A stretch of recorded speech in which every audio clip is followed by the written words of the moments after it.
24 సీట్లు ఎలా సరిపోతాయనుకున్నావు? ఇదేనా పొత్తు ధర్మం? దేహి అన్నట్టుగా లేదా? ఇవన్నీ ఎవరో అన్న మాటలు కావు. హరిరామ జోగయ్య పవన్ కళ్యాణ్ కు సంధించిన ప్రశ్నల బాణాలు. టీడీపీతో పొత్తు పొడిచిన వేళ జోగయ్య రాసిన లేఖపై జోరుగా చర్చ జరుగుతోంది. దీనిపై మరింత సమాచారం మా ప్రతినిధి మల్లికార్జున అందిస్తారు.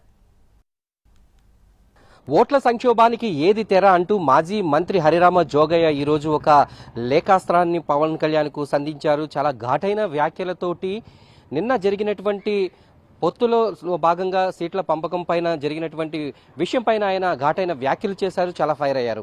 ముఖ్యంగా జనసేనకు 24 అసెంబ్లీ 3 పార్లమెంటు సీట్లు కేటాయించడాన్ని ఆయన తీవ్రంగా వ్యతిరేకించారు. జనసేన బలం ఏమిటో పవన్ కళ్యాణ్ తెలుసుకోకుండా ఉన్నారు అనేటటువంటి విషయాన్ని ఆయన ఆ లేఖలో స్పష్టం చేస్తూ వచ్చారు.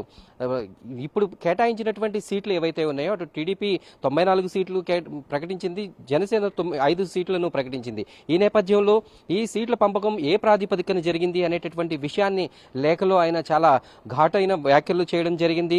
జనాభా ప్రాతిపదికన జరిగి ఉంటే బీసీలకు 50% సీట్లు, కాపులకు 25% సీట్లు, కమ్మవారికి 4% సీట్లు, రెడ్లకు 6% సీట్లు కేటాయించాల్సి ఉంది. కానీ నిన్న ప్రకటించినటువంటి జాబితాలో 25 సీట్లకు వరకు కమ్మ సీట్లు, ఒక 15 సీట్ల వరకు కాపులకు, 25 బీసీలకు కేటాయించారు. ఇది ఏ ప్రాతిపదికన జరిగింది అనేటటువంటి విషయాన్ని ఆయన నొక్కి చెప్పారు. ఈ లేఖలో చాలా ఘాటైన వ్యాఖ్యలు చేయడం జరిగింది. జనసేన పరిస్థితి ప్రజల్లో నిజంగా అంత హీనంగా ఉందా అనేటటువంటి ప్రశ్నలు చేయడం జరిగింది. పవన్ కళ్యాణ్ యొక్క ముఖ్య ఉద్దేశం ఏదైతే ఉందో దానికోసం వైసీపీని ఓడించడం కోసం జన సైనికులు ఎప్పుడు కష్టపడి పనిచేస్తూ ఉంటారని, అందులో ఎటువంటి అనుమానం లేదని, కానీ పవన్ కళ్యాణ్ తన బలాన్ని తెలుసుకోకుండా వ్యవహరిస్తున్నారు అనేటటువంటి విషయాన్ని ఆయన నొక్కి చెప్పారు. ముఖ్యంగా ఈ జన సైనికుల నుంచి కూడా జనసేన నుంచి తెలుగుదేశానికి ఓట్ల ట్రాన్స్ఫర్ కావాలి అంటే ఖచ్చితంగా 40 నుంచి 60 సీట్లు ఉండాలి. బలమైనటువంటి పార్టీగా ఉన్నప్పుడే, ముఖ్యంగా అధికారంలో ఏదైతే ఉందో 2.5 ఏళ్ల పాటు ముఖ్యమంత్రిగా ఉండడం, అలాగే మంత్రి పదవుల్లో సగం వరకు పదవులు సాధించుకోవడం అనేది సాధ్యమవుతుంది. ఇప్పుడు సీట్ల సంఖ్య కనుక తగ్గించినట్లయితే రాజ్యాధికారికి ఎక్కడ దూరం అవుతారు అనేటటువంటి అనుమానం ఇప్పుడు జన సైనికుల్లో, జనసేన పార్టీ కార్యకర్తల్లో కనిపిస్తుంది అనేటటువంటి విషయాన్ని లేఖలో ఆయన స్పష్టం చేయడం జరిగింది. ఎప్పుడైతే ఎక్కువ సీట్లు తీసుకుంటామో అదే సమయంలో పవన్ కళ్యాణ్ ఆశిస్తున్నట్టుగా ఆయన చేతిలో పాలనాధికారం ఉంటుంది, అది ఎంత ప్రశాంతంగా ఉంటుంది, ఎంత కొత్తగా ఉంటుంది అనేది జన సైనికులు చూడాలనుకుంటున్నారు. అలా జరగకుండా తక్కువ సీట్లను తీసుకోవడం ద్వారా సాధించేది ఏముంటుంది అనేటటువంటి ఒక ఘాటైన వ్యాఖ్యలను ఆయన చెప్పడం జరుగుతోంది.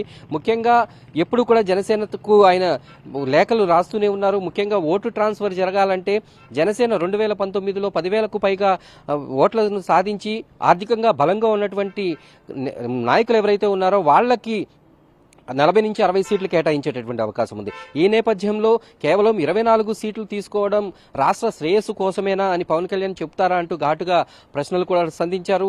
ఇలాగే కొనసాగితే ప్రతిపక్షాలు మరింతగా రెచ్చిపోయేటటువంటి అవకాశం ఉంది అనేటటువంటి విషయాన్ని ఆయన స్పష్టం చేశారు. అయితే జన సైనికుల కోరిక మేరకు మిగిలినటువంటి 57 సీట్లలో కూడా మరిన్ని సీట్లు సాధించుకోవాల్సినటువంటి అవసరం ఉంది. అప్పుడే ఈ సంక్షోభానికి, ఓట్ల సంక్షోభానికి ఒక మాత్ర దొరుకుతుంది అనేటటువంటి విషయాన్ని ఆయన స్పష్టం చేశారు. గతంలో ఎన్నో లేఖల్ని రాసినటువంటి హరిరామ జోగయ్య ఈసారి చాలా వినూత్నంగా ఈ లేఖని, చాలా ఆగ్రహంతో ఈ లేఖని రాసినట్టుగా కనిపిస్తోంది. నిన్న ప్రకటించినటువంటి తెలుగుదేశం జనసేన ఉమ్మడి జాబితాలో 24 సీట్లు కేటాయించడంని ఇటు జన సైనికులు అలాగే కాపు సామాజిక వర్గం ఏమాత్రం కూడా సహించట్లేదు అనేటటువంటి విషయాన్ని ఆయన తేటతెల్లం చేశారు. వచ్చే ఎన్నికల్లో ఖచ్చితంగా తెలుగుదేశం పార్టీకి జనసేన నుంచి ఓట్లు ట్రాన్స్ఫర్ కావాలి అంటే ఆశించిన స్థాయిలో సీట్లు సాధించాల్సినటువంటి అవసరం ఉందని హరిరామ జోగయ్య స్పష్టం చేశారు. ఈ లేఖ మొత్తానికి ఇప్పుడు రాజకీయ ప్రకంపనలు సృష్టించిందనడంలో ఎటువంటి సందేహం